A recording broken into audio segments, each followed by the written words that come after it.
Hi friends, അസ്സലാമു അലൈക്കും, welcome back. അപ്പോൾ ഇന്ന് ഞാനൊരു ഡേ ഇൻ മൈ ലൈഫ് തന്നെയാണ് ചെയ്യുന്നത്, മാഹിയിലുണ്ടായിരുന്ന ഒരു ദിവസം. അപ്പോൾ നമുക്ക് നേരെ വീഡിയോയിലോട്ടേക്ക് പോവാം. രാവിലെ തന്നെ തലച്ചോറൊക്കെ കൊണ്ടുവന്നിട്ടുണ്ട്, ബ്രേക്ക്ഫാസ്റ്റിനാക്കാൻ വേണ്ടിയിട്ടാണ്. അപ്പോൾ ഉമ്മ അരിവാളിൽ ഇരുന്നിട്ട് മുറിക്കുകയാണ്. ഇതൊക്കെ പണ്ട് കാലത്ത് യൂസ് ചെയ്യുന്നൊരു സംഭവമാണ് അരിവാൾ എന്നൊക്കെ പറയുന്നത്, മീൻ മുറിക്കാനും ഒക്കെ. അപ്പോൾ ഇങ്ങനെ ഇറച്ചിയൊക്കെ മുറിക്കാനുണ്ടാകുമ്പോൾ ഉമ്മ ഇടയ്ക്കൊക്കെ ഇങ്ങനെ മുറിക്കും. അങ്ങനെ ഇരുന്നതാണ്. അപ്പം ഇറച്ചിയും ഉണ്ട്, തലച്ചോറും ഉണ്ട്. അപ്പോൾ അത് രണ്ടും കട്ട് ചെയ്ത് റെഡിയാക്കി എടുക്കുന്നുണ്ട്. അതിൻ്റെ ഇടയിൽ ഞാൻ അരിദോശയാണ് പച്ചരി വെച്ചിട്ടുള്ളത്, അപ്പോൾ അത് ചുട്ടെടുക്കുന്നുണ്ട്. അപ്പോൾ ഇന്ന് ബ്രേക്ക്ഫാസ്റ്റിന് അരിദോശയും തലച്ചോറ് ഫ്രൈയും ആണ് ആക്കുന്നത്.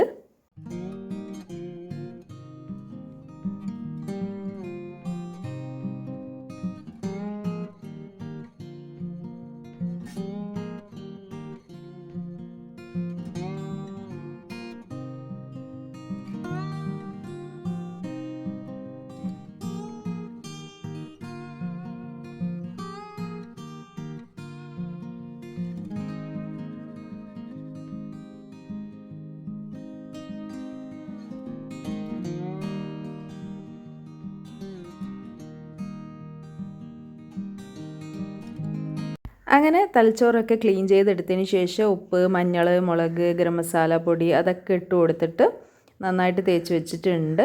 ഇനി അത് ഫ്രൈ ചെയ്തെടുക്കണം. അതിൻ്റെ ഇടയിൽ ഇതാ പത്തിരി ഞാൻ ചുടുന്നുമുണ്ട്.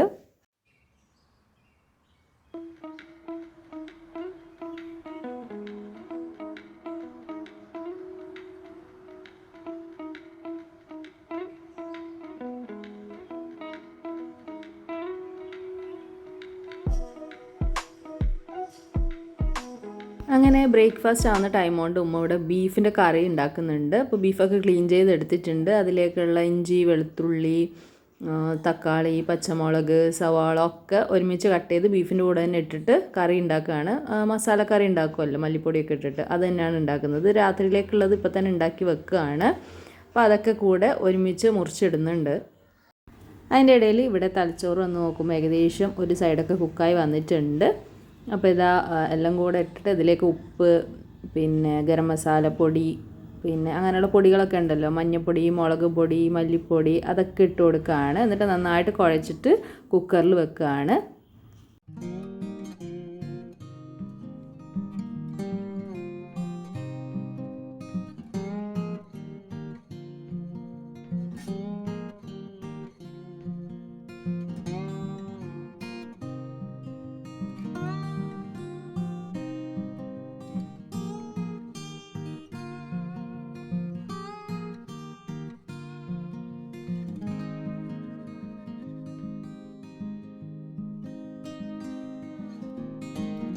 അങ്ങനെ എല്ലാം റെഡിയായ ശേഷം കുക്കർ വെച്ച് എണ്ണ ഒഴിച്ചു കൊടുത്തിട്ടുണ്ട്. ഇനി ഇതെല്ലാം കൂടെ കുക്കറിലേക്ക് ഇട്ട് കൊടുത്തിട്ട് നന്നായിട്ടൊന്ന് വേവിച്ചെടുക്കാം. ഇത് രാത്രിയിലേക്ക് കക്കറൊട്ടി ഉണ്ടാക്കാൻ വേണ്ടിയിട്ടാണ് കേട്ടോ. അപ്പോൾ ബീഫ് കറി ഉണ്ടാക്കുന്നത്. അപ്പോൾ ബീഫ് വെച്ചിട്ടുള്ള കക്കറൊട്ടിയാണ് ഡിന്നറിന് ഉണ്ടാക്കുന്നത്.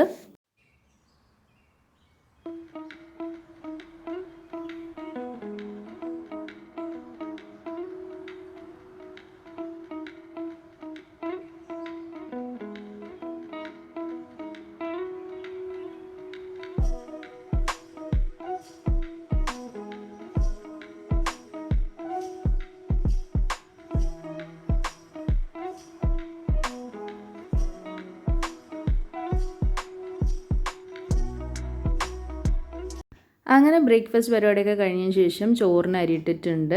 പിന്നെ ഇതാ അവിടെ ക്യാബേജ് ഉപ്പേരി ആക്കിയിട്ടുണ്ട്, അതിൻ്റെ വീഡിയോ എടുക്കാൻ പറ്റിയില്ല. പിന്നെ ഇതാ ചേന ഫ്രൈ ചെയ്യാൻ വേണ്ടിയിട്ട് കട്ട് ചെയ്ത് വെച്ചിട്ടുണ്ട്. അതിൽ മുളകൊക്കെ തേക്കുന്നുണ്ട്. പിന്നെ ഇതാ കുറച്ച് ഉണക്കലും എടുത്തിട്ടുണ്ട് ഉമ്മ. പിന്നെ ഒരു കഷ്ണം ചേന വെച്ചിട്ട് കറിയും വെക്കുന്നുണ്ട്. തലേ ദിവസത്തെ പൂളക്കറി ഉണ്ടായിരുന്നു, കിഴങ്ങ് വരിയത്.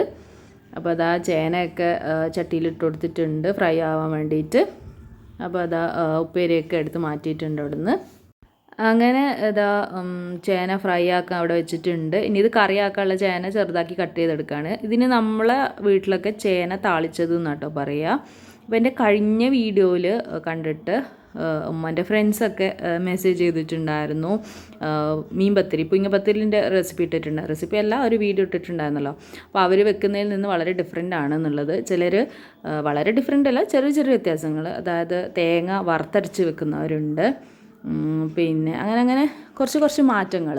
അപ്പോൾ നമുക്കെന്താ പറയുക, നമ്മുടെ നാട്ടിൽ തന്നെ പല രീതിയിൽ ചെയ്യുന്നവരുണ്ട്.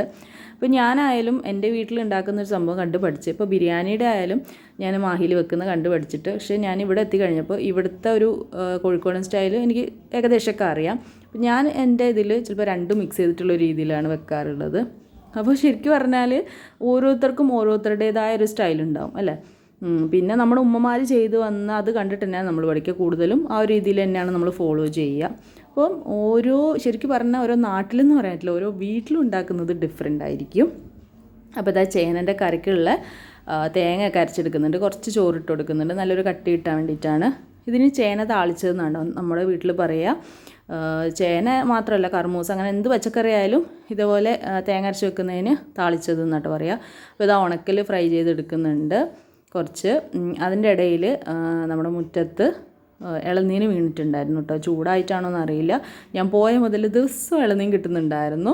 അങ്ങനെ ഉമ്മ അതിൻ്റെ പണി എടുക്കുന്നുണ്ട്, അതും കൂടെ കുടിക്കാമെന്ന് പറഞ്ഞിട്ട്.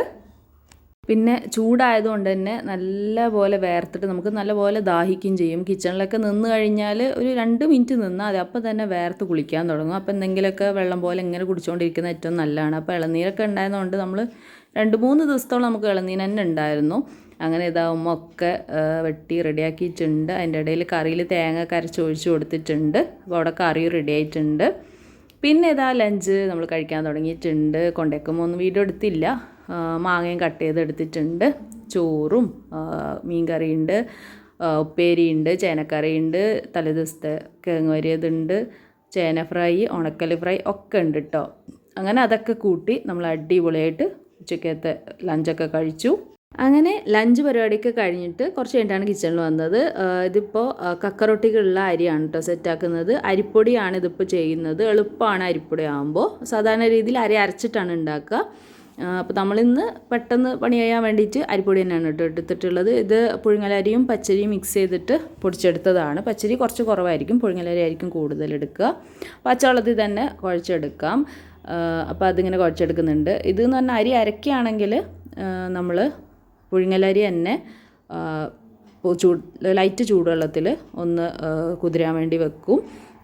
നന്നായിട്ട് തിളയ്ക്കേണ്ട വെള്ളം, ജസ്റ്റ് ബൗൾസ് വന്ന് അതിൽ അരി ഇട്ട് കൊടുത്തിട്ട് ഒരു 4-5 മണിക്കൂർ ഇട്ട് വെക്കുക. എന്നിട്ട് അതിന് ശേഷം ചൂടാറി അതൊക്കെ ഒന്ന് സെറ്റായി കഴിഞ്ഞാൽ അത് കഴുകിയെടുത്തിട്ട് അരച്ചെടുക്കും. എന്നിട്ട് അതിലേക്ക് ഈ അരിപ്പൊടി മിക്സ് ചെയ്തിട്ട് മാവാക്കി മിക്സ് ചെയ്ത് എടുക്കുകയും ചെയ്യാം കേട്ടോ.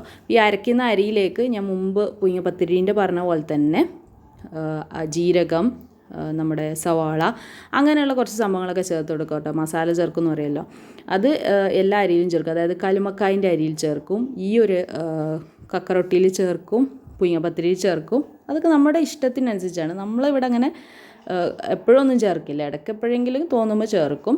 അത് ചേർത്തുന്നത് അതേപോലെ അരി എന്താ പറയുക 3/4 ഭാഗം അരച്ചെടുത്തതിന് ശേഷം, അതായത് നമ്മൾ നല്ല പോലെ നേർത്തിയെടുക്കുന്നതിൻ്റെ തൊട്ട് മുന്നായിട്ട്, ഫസ്റ്റ് ഇട്ട് കൊടുക്കാൻ പാടില്ല, എന്നാൽ നന്ന ലാസ്റ്റും അല്ല, ഒരു 3/4 ഭാഗമായി കഴിഞ്ഞാൽ ആ ഒരു ടൈമിലാണ് ഇതൊക്കെ ആഡ് ചെയ്ത് കൊടുക്കുക. അതായത് ഉള്ളി, ജീരകം അതൊന്നും നല്ലപോലെ നേരാൻ പാടില്ല എന്നാണ് പറയപ്പെടുന്നത്. അതായത് കഴിക്കുമ്പോൾ അത് കടിക്കാൻ കിട്ടണം. അപ്പോൾ അങ്ങനെയൊക്കെ ഉണ്ട്. അപ്പോൾ അതൊക്കെ വേണമെങ്കിൽ ആഡ് ചെയ്ത് കൊടുക്കാം. പക്ഷെ അതൊക്കെ ആഡ് ചെയ്താൽ ഭയങ്കര ഹെവി ആയിട്ടാണ് കേട്ടോ എനിക്കൊക്കെ ഫീൽ ചെയ്യുക. അതുകൊണ്ട് ഞാനൊക്കെ എപ്പോഴും അധികവും പ്ലെയിൻ ആയിട്ട് ഉണ്ടാക്കാൻ തന്നെയാണ് ശ്രമിക്കാറുള്ളത്. കൽമക്കായിൽ പിന്നെ നമ്മൾ എന്തായാലും ആഡ് ചെയ്യും. ഈ പുഴുങ്ങപ്പത്തിരിയിലും കക്കറൊട്ടിയിലും അങ്ങനെ ചെയ്യാറില്ല. അപ്പോൾ ഇതാ അടച്ചുമ്പൊക്കെ വെള്ളം തിളപ്പിക്കാൻ വെച്ചിട്ടുണ്ട്. അപ്പോൾ നമ്മൾ 2 പേരും കൂടി ഇടുകയാണ്. അപ്പോൾ പെട്ടെന്ന് തന്നെ കഴിയുമല്ലോ. അപ്പോൾ ഇതെന്ന് പറഞ്ഞു കഴിഞ്ഞാൽ നല്ല സോഫ്റ്റ് ആയിട്ടുള്ള മാവാണ്, കാരണം അരിപ്പൊടി മാത്രമല്ലേ യൂസ് ചെയ്തിട്ടുള്ളൂ. അപ്പം നമ്മൾ ചെറിയ ഇതേപോലെ ബൗൾസ് ആക്കി എടുക്കുക, കയ്യിൽ എണ്ണ നന്നായിട്ട് തടവുക, എന്നിട്ട് അതിൽ നിന്ന് ഇതേപോലെ ചെറിയ പീസസ് എടുത്തിട്ട് നമ്മുടെ ചൂണ്ടുവിരൽ വെച്ചിട്ട് ഒന്ന് റൗണ്ട് ചെയ്തെടുക്കുക, എന്നിട്ട് പ്രസ് ചെയ്ത് കൊടുക്കുക. അങ്ങനെയാണ് ഇത് ഇട്ട് കൊടുക്കുക. ഇത് ചെറിയതാക്കിയിട്ട് വിടാം, വലുതാക്കിയിട്ട് വിടാം. നമ്മൾ പെട്ടെന്ന് പണി കഴിയാൻ വലുതാക്കിയിട്ട് കൊടുത്തിട്ടുണ്ട് കേട്ടോ. അപ്പോൾ പെട്ടെന്ന് ഇട്ട് കഴിയും. അങ്ങനെ ഇതാ എല്ലാം ഏകദേശം റെഡി ആയിട്ടുണ്ട്. ഇനി നന്നായിട്ട് ഒരു അരമണിക്കൂറിൻ്റെ ഉള്ളിൽ തന്നെ ചിലപ്പോൾ വെന്ത് കിട്ടും. അപ്പോൾ നമ്മൾ വെള്ളം തിളയ്ക്കുമ്പോൾ തന്നെ ഇങ്ങനെ ഇട്ട് കൊടുത്ത് അടിയത്തൊക്കെ ഒന്ന് കുക്കായി വന്നോളും. കയ്യിലാവാതിരിക്കാൻ ജസ്റ്റ് ഒന്ന് തീ കുറച്ച് വെച്ചാൽ മതി. അപ്പോൾ അതവിടെ വേവുന്ന സമയം കൊണ്ട് ഞാൻ കുറച്ച് ബത്തൊക്കെ ഉണ്ടായിരുന്നു, അതൊക്കെ ഒന്ന് പഞ്ചസാരയൊക്കെ ഇട്ടൊന്ന് ഉടച്ചെടുത്തിട്ട് അത് കഴിക്കുകയാണ്. അങ്ങനെ മഗ്‌രിബൊക്കെ കഴിഞ്ഞതിന് ശേഷമാണ് പിന്നെ കിച്ചണിൽ വന്നിട്ടുള്ളത്. അങ്ങനെ ഉമ്മ വലിയൊരു പാൻ വെച്ചിട്ടുണ്ട് മിക്സ് ചെയ്തെടുക്കാൻ വേണ്ടിയിട്ടാണ്. അപ്പോൾ കുറച്ച് വെളിച്ചെണ്ണയോ ഓയിലോ എന്താണെന്ന് വെച്ചാൽ യൂസ് ചെയ്യുക. നമ്മളിപ്പോൾ തവിടെണ്ണയാണ്, ഉമ്മ എല്ലാത്തിലും തവിടെണ്ണയാണ് ഇപ്പോൾ യൂസ് ചെയ്യുന്നത്. അപ്പോൾ അതിലേക്ക് ഏലക്ക, ഗ്രാമ്പൂ, പട്ട അതൊക്കെ കുറച്ച് ഇട്ട് കൊടുത്ത് സവാള ഇട്ട് കൊടുക്കുക. എന്നിട്ടൊന്ന് ജസ്റ്റ് മൂപ്പിച്ചെടുക്കാം. എന്നിട്ട് അതൊന്ന് സെറ്റായി കഴിഞ്ഞാൽ നമ്മൾ രാവിലെ ഉണ്ടാക്കിയ ഇറച്ചിക്കറി ഉണ്ടല്ലോ, അത് നമുക്കിതിലേക്ക് തട്ടി കൊടുക്കാം. അപ്പോൾ അത്യാവശ്യം ഗ്രേവിയൊക്കെ ഉണ്ട്, ഇച്ചിരി ഗ്രേവി ഉണ്ടാവണം. അപ്പോഴാണ് നമുക്കത് മിക്സ് ചെയ്തെടുക്കുമ്പോൾ കറക്റ്റായിട്ട് സെറ്റായി കിട്ടുക. ഡ്രൈ ആക്കി എടുത്തിട്ട് കാര്യമില്ല. പിന്നെ നമ്മൾ വേവിച്ച് വെച്ച കക്കറൊട്ടി ചൂടൊക്കെ ആറി വന്നിട്ടുണ്ട്. അത് നല്ലപോലെ ചൂടാറണം, അപ്പോഴേ നമുക്കതിൽ നിന്ന് വിട്ട് കിട്ടത്തുള്ളൂ. അപ്പോൾ ഇത് അതിൻ്റെ ഇടയ്ക്ക് തേങ്ങ സെറ്റാക്കുന്നുണ്ട്. തേങ്ങയിലേക്ക് 2 മാതിരി ജീരകം അങ്ങനെയുള്ള ഇതൊക്കെ ഇട്ട് കൊടുത്തിട്ട് ഒന്ന് അടിച്ചെടുക്കുക. ഇത് ഒരുപാട് അങ്ങ് അരച്ചെടുക്കുകയൊന്നും വേണ്ട, ഒന്ന് ജസ്റ്റ് ഒതുക്കി എടുത്താൽ മതി ഈ കക്കറൊട്ടിക്കുള്ള തേങ്ങ. അപ്പോൾ ഇത് നമുക്ക് ഒട്ടി പിടിക്കും. അപ്പോൾ അത് വിട്ടിട്ടാൻ വേണ്ടിയിട്ട് കുറച്ച് വെള്ളം ഇങ്ങനെ കുടഞ്ഞു കൊടുക്കുക. എന്നിട്ട് കൈ വെച്ചിട്ട് നന്നായിട്ടൊന്ന് വിടിയിച്ചെടുത്താൽ മതി, നമുക്ക് സെപ്പറേറ്റ് ആയിട്ട് കിട്ടും. ഇനി നമുക്കിതൊക്കെ ഒന്ന് ഇളക്കിയെടുത്തതിന് ശേഷം നമ്മുടെ ഇറച്ചിക്കറിയൊക്കെ റെഡിയാക്കി വെച്ചിട്ടുണ്ടല്ലോ, അതിലേക്ക് ഇട്ട് കൊടുക്കാം. തീ കുറച്ച് വെക്കുക. എന്നിട്ട് ഇതെല്ലാം ഇട്ട് കൊടുത്തതിന് ശേഷം നന്നായിട്ടൊന്ന് മിക്സ് ചെയ്യുക. എന്നിട്ട് തേങ്ങ ഒഴിച്ച് കൊടുക്കുക. എന്നിട്ട് എല്ലാം കൂടെ നല്ലപോലെ കമ്പൈൻ ചെയ്തെടുക്കുക. ഒരു 5 മിനിറ്റ് ലോ ഫ്ലെയിമിലിട്ടിട്ട് മിക്സ് ചെയ്തെടുത്ത് കഴിഞ്ഞാൽ നമ്മുടെ അടിപൊളി കക്കറൊട്ടി ഇവിടെ റെഡിയായി. അങ്ങനെ എല്ലാം കൂടെ മിക്സ് ചെയ്ത് ഒരു 5 മിനിറ്റ് തിളപ്പിച്ചൊക്കെ കഴിഞ്ഞപ്പോൾ നമ്മുടെ കക്കറൊട്ടി ഇവിടെ സെറ്റായിട്ടുണ്ട്. ഇതിൻ്റെ കൂടെ ഒരു കട്ടൻ ചായയും കൂടെ ആക്കി കഴിഞ്ഞാൽ അടിപൊളിയാണ്. നമ്മുടെ നാട്ടിലൊക്കെ ഇങ്ങനത്തെ സംഭവങ്ങളൊക്കെ ഉണ്ടാക്കുമ്പോൾ അതിൻ്റെ കൂടെ കട്ടൻ ചായ നിർബന്ധമാണ് കേട്ടോ. അങ്ങനെ ടേബിളിൽ കൊണ്ടുവച്ച് എല്ലാവരും കൂടെ കട്ടൻ ചായയും കക്കറൊട്ടിയൊക്കെ കൂടി കഴിച്ചു. അപ്പം ഞാൻ പറഞ്ഞ പോലെ കട്ടൻ ചായ ഇങ്ങനത്തെ സ്പെഷ്യൽ ഐറ്റംസിൻ്റെ കൂടെ നിർബന്ധമാണ് കേട്ടോ. കക്കറൊട്ടി ആയിക്കോട്ടെ, നമ്മുടെ മീൻ പത്തിരി അല്ലെങ്കിൽ പുളിങ്ങപ്പത്തിരി ആയിക്കോട്ടെ, കല്ലുമ്മക്കായ ആയിക്കോട്ടെ, ഇതിൻ്റെ കൂടെയൊക്കെ. പിന്നെ ബിരിയാണിയുടെ കൂടെയും നമ്മുടെ അവിടെ കുടിക്കും കേട്ടോ. അതെല്ലായിടത്തും ഉണ്ടോയെന്നൊന്നും എനിക്കറിയില്ല. അപ്പോൾ എത്രയൊക്കെ ഉള്ളൂ. വീഡിയോ ഇഷ്ടമായി ലൈക്ക് ചെയ്യുക, ഷെയർ ചെയ്യുക. അടുത്ത വീഡിയോ ആയിട്ട് കാണുന്നവരെ താങ്ക് യു.